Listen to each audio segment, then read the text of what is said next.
Pito ka mga tourist spots na naimutang sa Barangay Prosperidad ang giplanuhan sa lokal nga gamahanan sa syudad sa San Carlos na i-develop aron makahatag kini og tourist attraction ug maghatag usab og panginabuhian sa mga lumulubyo sa maong lugar. Ang mga tourist spots naglakip sa Langob, irrigation canal, linaw nga makita sa sitio Hilayan sakop sa Barangay Prosperidad. Niadtong Agosto 8, 2014, personal nga gibisita ni City Mayor Gingo Falmayor Jr. inubanan nila ni City Tourism Officer PG Maisol, Kagawad Lennon Carmona sa Barangay 2, Punong Barangay Meliton Unabia sa Barangay Prosperidad, mga barangay kagawad ug mga tanod niini ang bagong nadiskubre nga tourist spots sa maong lugar.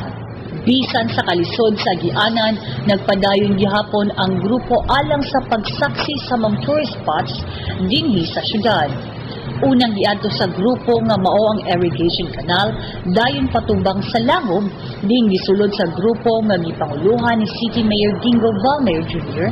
aron sa pagsuta sa kanindot sa stalagmites ug stalactites niini sulod sa maong Langob. Ang katapusan mao ang linaw nga may kadakon na 1 ka hektarya ug may kalawmon nga lapaw sa tuhod sa tawo ang tubig ug kini aduna nay isda nga makita sa linaw.